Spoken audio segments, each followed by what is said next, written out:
মানববন্ধনে এখানে দাঁড়িয়েছি সেটা একটাই, আমাদের মাননীয় প্রধান উপদেষ্টা উনি বলেছেন যে রংপুর সবচেয়ে গরিব এলাকা রংপুর, এই আগামীতে এই গরিব এলাকাকে স্বাবলম্বী করার জন্য উনি আগামীতে অনেক প্রকল্প হাতে নিয়েছেন। তাই আমি মনে করি আমাদের মাননীয় প্রধান উপদেষ্টার যে বক্তব্য অনুযায়ী, যেহেতু আমরা মঙ্গলপীড়িত এলাকা, এখানে যেহেতু উনি ঘোষণা দিয়েছেন যে চায়না ফ্রেন্ডশিপ হাসপাতালে এখানে আমরা চাই, এই এলাকায় যেহেতু আমাদের অনেক খাস জায়গা আছে, সেই হিসেবে আমাদের সকলের চাওয়া এই জায়গায় হলে সরকারের কোনো ক্ষতি হবে না, সরকারের জন্য জায়গা কিনতে হবে না।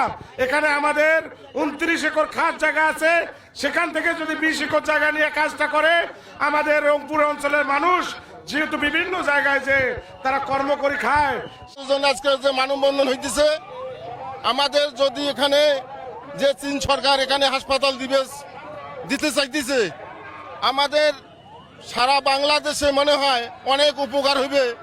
আমরা যেমন ভারতের কাছে জিম্মি হয়েছিলাম, এখন আমাদের জিম্মি হয়ে থাকা খাবে না। আমাদের যে চিকিৎসা, আমরা ভারতে 10 লাখ 15 লাখ টাকা জমি বেচে যে মানুষ গেছিল, ওটা যাইতে হবে না। আমাদের মনে হয় 2-3 লাখ টাকার মধ্যে আমাদের এখানে চিকিৎসা হবে।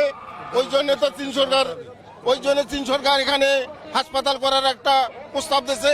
এই রংপুর অঞ্চল, এই রংপুরে 5টি মেডিকেল কলেজ রয়েছে, যেটি হেলথ সিটি নামে পরিচিত। আমাদের এই হেলথ সিটি হওয়ার কারণে এখানে অসংখ্য শিক্ষার্থী এবং ডাক্তাররা কর্মরত রয়েছে।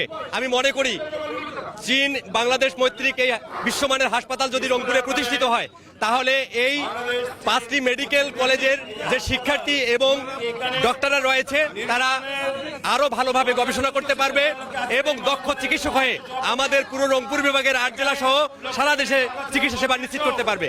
আরো একটি বিষয় হচ্ছে, আমাদের এই রংপুর অঞ্চল পিছিয়ে পড়া একটি অঞ্চল। এই অঞ্চলে শিক্ষা, স্বাস্থ্য, অর্থনীতি সব দিক থেকে পিছিয়ে। আপনারা মনে করবেন যে আমাদের এই তিস্তার অববাহিকায় আমাদের এই বসবাস, কিন্তু এই তিস্তা সবসময় শুষ্ক এবং মরুভূমি অঞ্চলে পরিণত হয়েছে। আমাদের শুধু সব সময় দিয়ে আসার আশ্বস্ত করলেও নাই অবস্থার মধ্যে আমরা রয়েছি, যার কারণে পার্শ্ববর্তী দেশ এবং বাংলাদেশের বিভিন্ন অঞ্চল আমাদেরকে নিয়ে কটূক্তি করে।